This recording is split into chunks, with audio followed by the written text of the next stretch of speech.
இந்த customer blue லவர்னு நினைக்கிறேன். எல்லாமே ப்ளூலே ஆர்டர் பண்ணியிருந்தாங்க. எனக்குமே ப்ளூ பிடிக்கும். உங்கள் யார் யாருக்கெல்லாம் ப்ளூ பிடிக்கும் அப்படின்னு சொல்லுங்கள். ஸோ ஃபஸ்ட்டு வந்துட்டு பார்த்தீங்கன்னா, இந்த கிறிஸ்டல் பீட்ஸில் இடையில சில்வர் பால்ஸ் வச்சு ஒரு பிரேஸ்லெட். அது வந்து ஹூக் டைப்பில் வரும். எலாஸ்டிக் டைப்பில் இல்லாமல் ஹூக் டைப்பில் வரும். ஸோ சென்டரில் ஒரே ஒரு குட்டி ஹார்ட் வந்து இருக்கும். ஸோ இது ஆல்ரெடி நம்ம செஞ்சு போட்ட மாடல் தான். அவங்க வந்து எக்ஸ்ட்ரா பீட்ஸும் செயினும் வச்ச மாதிரி கேட்டிருந்தாங்க. ஸோ அவங்க கேட்ட மாதிரி செஞ்சாச்சு. இது வந்துட்டு கியர் வயர் யூஸ் பண்ணி நான் செஞ்சுருக்கேன்.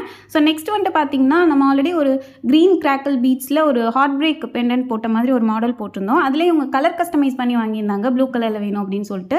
ஸோ வந்துட்டு கிராக்கிள் பீட்ஸு, சென்டரில் வந்துட்டு பார்த்தீங்கன்னா இடையில கோல்டன் பீட்ஸு, அதுக்கப்புறம் வந்துட்டு ஹார்ட் பிரேக் பெண்டன்ட் ஹேங் ஆயிருக்கும், செயினில் பீட்ஸ் ஹேங் ஆயிருக்கும், அந்த மாதிரி மாடல். நெக்ஸ்ட் தேர்ட் வந்து பார்த்தீங்கன்னா ஒரு பட்டர்ஃப்ளை செயின் ப்ளூ கலர் வாங்கியிருந்தாங்க. இது வித் எக்ஸ்டென்ஷனோட வரும். ஆன்டி டென்னிஸ் செயின் தான். ஸோ ஹைட் வந்து அட்ஜஸ்ட் பண்ணி போட்டுக்கலாம், எக்ஸ்டென்ஷன் இருக்கனால. இவங்களுக்கு கிஃப்ட்டுமே ப்ளூ கலரில் கொடுத்துலாம் தோணுச்சு. ஸோ அதனால ப்ளூ ஸ்டோன் வச்ச மாதிரி ஒரு ரிங்கை வந்து கிஃப்டாக பேக் பண்ணி சென்ட் பண்ணியாச்சு. நீங்களும் இந்த மாதிரி கலர் கஸ்டமைஸ் பண்ணி இன்ஸ்டா, வாட்ஸ்அப் ரெண்டுலேயும்